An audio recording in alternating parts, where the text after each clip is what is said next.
Hello everyone, I'm Galina. I'm a lead product marketing manager at Wooga. Wooga is a mobile game developer based in Berlin, Germany. We are around 300 people from more than 50 nationalities.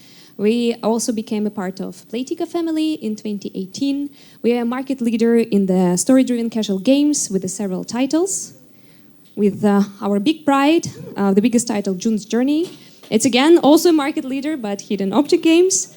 It's almost 6 years old, and it invites players to actually feel the atmosphere of the roaring 1920s and join the amateur detective June Parker in solving crazy international crimes. Also, we are very player-centric, and we are proud to have a very engaged community of players.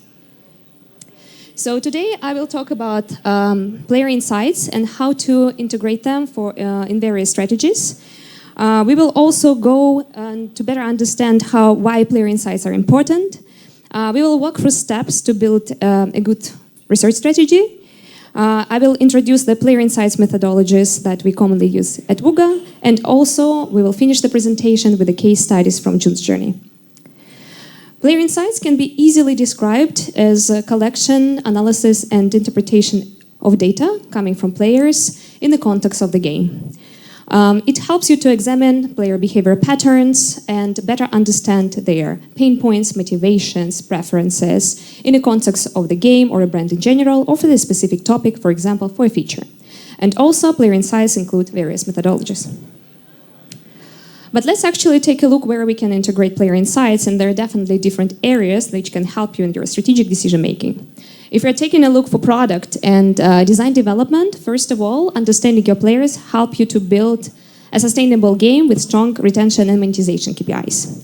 Here, you can first of all understand what features and life of schedule you can actually develop in order to keep player excited, make them come back to the game, and also create more opportunities for monetization.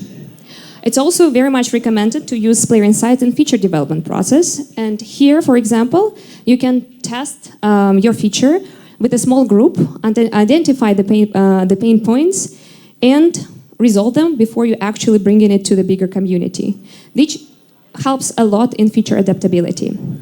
And also, especially if you're working on the game like June's Journey, which is a live game, personalization becomes very important. You stop looking at the community as a whole, but start defining different segments. For example, better understand the difference between end-of-content users and new users. And again, by collecting players' feedback, it helps you to build more balanced experiences and target different segments. But you can also integrate player insights in marketing.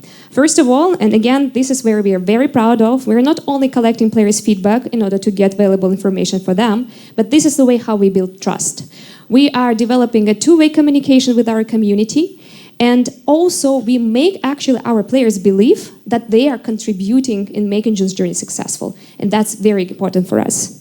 And also, you can integrate player insights in branding. First of all, understand how well your brand is recognized, how competitive it is, and apply players' feedback in creative analysis. So you see, player insights are very valuable, and you can definitely implement it in different areas.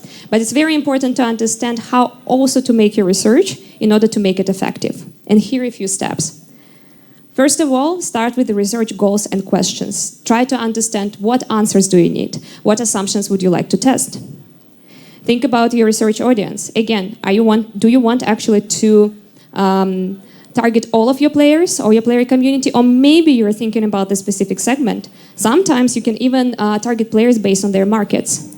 Also think about the audience size in order to make it reliable for the research data. That is why also think about the methodologies that you would like to use. Maybe you want to have more qualitative data, and in this case, a focus group will work better. Or you want to target more users, and in this case, in order to increase volume, you will use a player survey.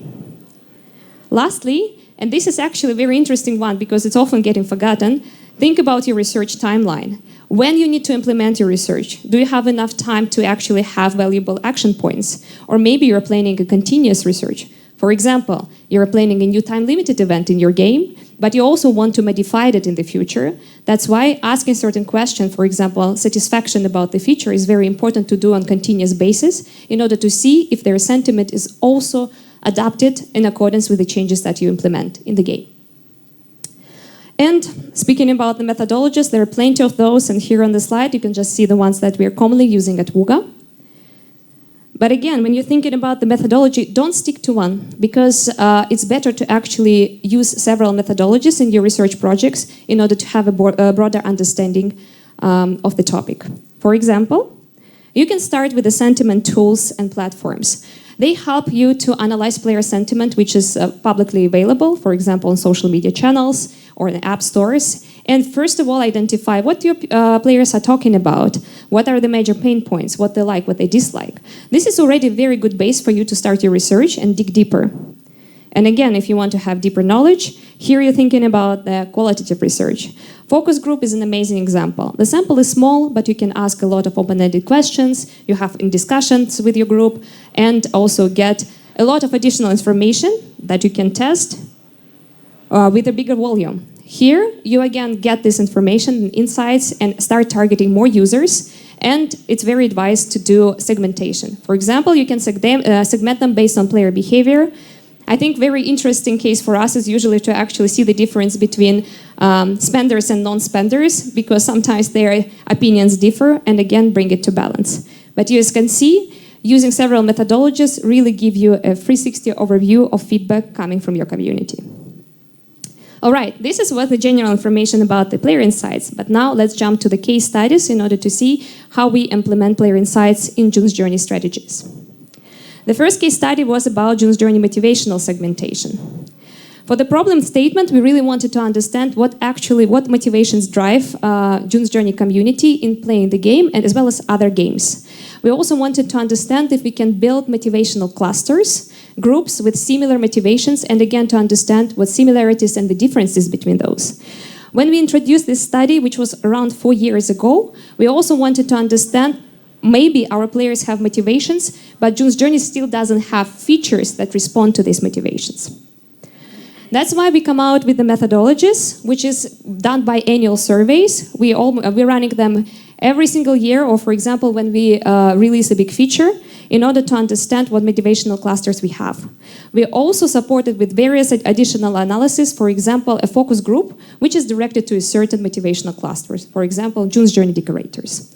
And for the target audience, we target existing users who are already familiar with the game, but once we also did it per market in order to see the difference between German, Japanese, and English-speaking players. Here is an example of the survey where we actually ask players to rank motivations. So we ask about the enjoyable activities in the game, and each activity can be connected to the motivation. For example, how much do you enjoy customize your island? The motivation is self-personalization, customization, and design. And here is an example of 4 clusters that we developed.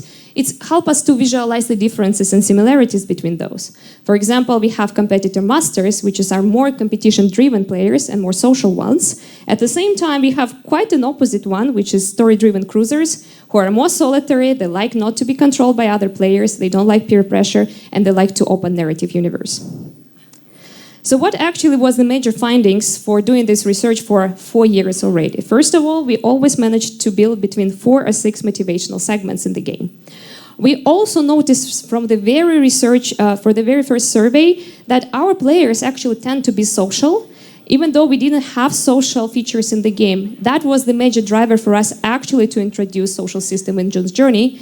And what we noticed through year, that it changed behavioral patterns of our players. They became more collaborative, and our most recent research showed that collaboration is among top 5 motivations to play the game.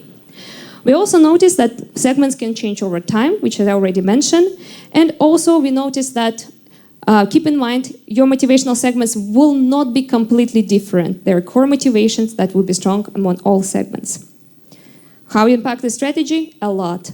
The product strategy built their roadmaps based on their motivations. One of the strategic priorities for June's Journey was also to come out with a feature mix that can be attractive for various segments. Also, we use this strategy in marketing. For example, if we know that our most beneficial segments, what their motivations, we adapt the messaging and app store optimization and user acquisition strategies in order to attract similar users. And here is an example of the channel of the feature mix in order to target different motivational segments.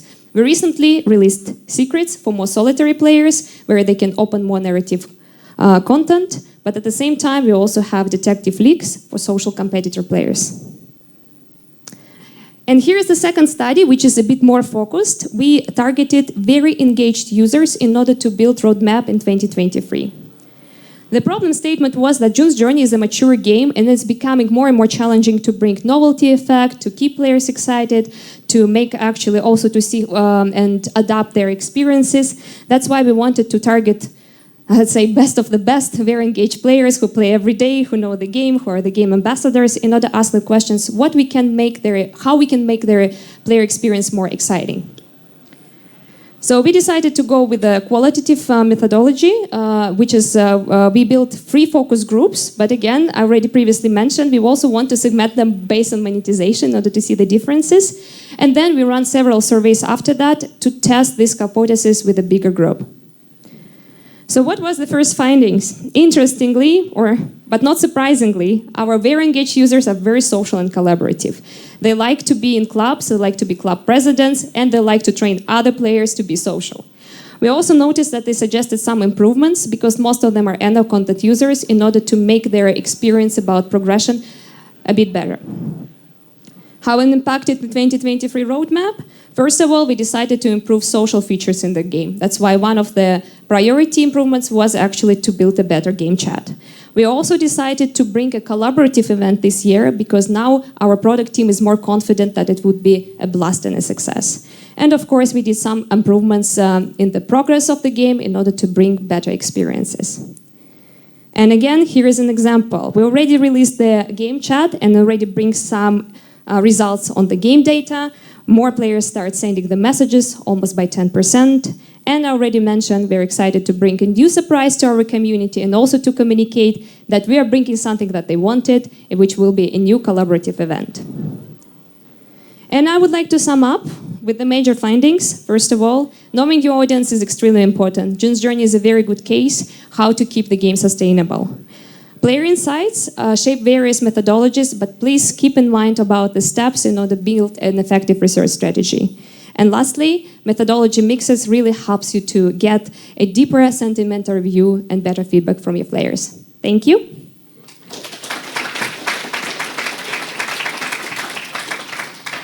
Okay.